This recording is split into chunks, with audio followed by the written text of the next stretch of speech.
ये कहानी हम सबको पता है कि जब महाभारत चल रहा था तब इंद्र जी गए और कवच और कुंडल लेकर आए कर्ण के पास जी। फिर ये एक मिस्ट्री वाला सवाल तो है ही। अरे हाँ, आपके सवाल का जवाब तो रह गया। करेक्ट, ये मिस्ट्री का सवाल तो है ही कि कहाँ गए कवच और कुंडल। हाँ, कवच और कुंडल अभी भी यहीं हैं। हाँ, मैं अंबिकापुर नाम के एक कस्बे में पैदा हुआ हूँ, छत्तीसगढ़ में, डिस्ट्रिक्ट सरगुजा। छत्तीसगढ़ में एक गांव है जिसका नाम है बीजापुर।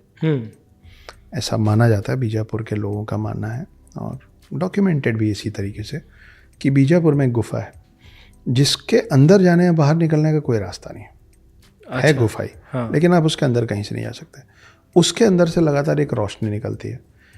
अब जब आप उसके अंदर कहीं से नहीं जा सकते तो वहाँ सूरज की रोशनी भी अंदर नहीं पहुँच पाती है, मगर उसके अंदर से रोशनी बाहर आती है। तो माना जाता है कि ये मान्यताएं हैं कि कर्ण का कवच और कुंडल वहाँ रखा हुआ है, क्योंकि इंद्र जी ने जब, देखिए कर्ण के साथ पावर यही था ना कर्ण का, कि जब तक कवच और कुंडल उनके पास रहेगा उनको हराना इम्पॉसिबल। बिल्कुल। अश्वत्थामा के पास एक ऐसी शक्ति थी कि आपको कोई कीड़े मकोड़े, कोई जानवर, कोई ये जो प्राकृतिक विपदा है, अर्थ कोई की है, वो आपको नुकसान पहुंचा ही नहीं सकता उस मणि की वजह से जी। क्योंकि आपने दोनों का नाम लिया, मैं दोनों को साथ लेकर चल रहा हूँ। तो वैसे ही कर्ण के पास ये था कि भाई दानवीर तो तुम हो, हाँ। है ना, कि जो मांगा जाएगा दे दूंगा मैं। लेकिन जब तक वो कवच पहने हुए हैं उन पे हमला बेअसर था जी। उन पे हमला कर ही नहीं सकते थे आप। अब जब महाभारत का युद्ध शुरू होगा तो कर्ण का हारना तय है, क्योंकि जब तक कर्ण नहीं हारेगा तब तक अर्जुन नहीं जीतेंगे। बिल्कुल। जब अर्जुन नहीं जीतेंगे तो पांडवों की जीत नहीं होगी, तो कौरवों का विनाश नहीं होगा, तो धर्म की जीत नहीं हो पाएगी।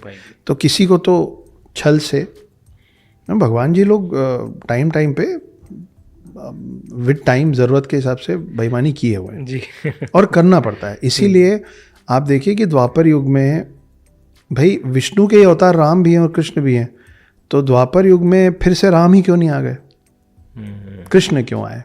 और जब कृष्ण आए तो कृष्ण के साथ जैसे मर्यादा पुरुषोत्तम राम कहा जाता है, वैसे मर्यादा पुरुषोत्तम कृष्ण सुना है आपने कभी? नहीं सुना। क्योंकि आपके भगवान भी आपको यही समझा रहे हैं कि देखो बॉस, टाइम के साथ तो बदलना, जैसा युग वैसा दंग। आप समय के साथ नहीं बदलेंगे तो आपका नाश पक्का है जी, खत्म हो जाएंगे। तो इसीलिए राम के बाद फिर से राम नहीं आए हैं, कृष्ण आए। तो जब इंद्र आए और छल से इनका कवच और कुंडल मांग लिया, दानवीर कर्ण है ये ना, ऑल्सो दानवीर कर्ण हम लोग बोलते हैं। यहाँ पे ना बात ये नहीं हो रही कि भाई दानवीर कर्ण उसने खुद को ही बनाया था ना, किसी ने बोला तो नहीं था, कोई श्राप तो था नहीं कि देखो तुमको जो मांगा जाएगा देना पड़ेगा। ये तासीर की बात है। ये हम लोग सुने होंगे ना आप भी कि इंसान की फितरत नहीं बदलती। जैसे धर्मराज युधिष्ठिर थे वैसे ही कर्ण थे, वो झूठ नहीं बोलते थे। वैसे ही भाई देवे धर्मराज युधिष्ठिर कौन है मालूम है? यमराज के पुत्र हैं। अच्छा, धर्मराज युधिष्ठिर यमराज के पुत्र। खैर, तो ये ना फितरत वाली बात है कि सबकी एक फितरत होती है। कर्ण की फितरत थी देने की। आप और मैं, हम लोग जितने भी इस कमरे में बैठे हैं और जितने भी बाद में हमको सुन रहे होंगे, आप अपने बारे में सोचिएगा, आपका दो में से एक हाथ है, या आपका हाथ ऐसा है या आपका हाथ ऐसा है जी। जिनका हाथ ऐसा है ना वो जीवन भर उनका हाथ ऐसा ही रहता है, जिनका हाथ ऐसा है ना वो जीवन भर उनका हाथ ऐसा ही रहता है। कुछ लोगों की प्रवृत्ति होती है लेने की और कुछ लोगों की प्रवृत्ति होती है देने की। जब इसका तालमेल बिगड़ता है ना तब परिवार के अंदर कलेश होता है जी। सोचिएगा इस विषय में जी। तो कर्ण जो था उसका हाथ ऐसा था, और ऐसे लोग यूजुअली बर्बाद हो जाते हैं, क्योंकि वो अमीरी और रईसी का फर्क है कि अमीरी ना दिखती है, कल कोई गरीब होगा, आज जब अमीर हो जाएगा ना तो वो उसकी हरकतों में आपको दिख जाएगा गरीबपन। लेकिन जो रईस होगा ना उसके पास कुछ नहीं होगा ना, वो एक घड़ी पहना रहेगा और आप बोल देना बहुत अच्छी घड़ी, वो उतार के दे देगा। सही बात है। ये फर्क होता है अमीरी और रईसी का। कर्ण रईस थे क्योंकि थे तो पांडवों के भाई ना, बिल्कुल। आया तो आदमी राजा के परिवार से था, बिल्कुल। तो उसने दे दिया।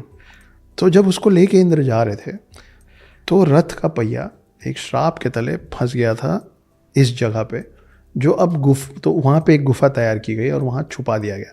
अच्छा। छुपाने का, क्योंकि उसको इंद्र, वो कवच और कुंडल इतना शक्तिशाली था कि उसको इंद्र भी ऊपर नहीं लेके जा पा रहे थे। मतलब वो रथ पे इतना वजनी पड़ रहा था कि रथ का पहिया फंस गया था। तो मजबूरी हो गई थी कि इसको हटाऊंगा तो रथ का पहिया निकलेगा। तो वो आज भी बीजापुर नाम की जगह में इस गुफा के अंदर कहीं छुपा फंसा हुआ है, ऐसा माना जाता है।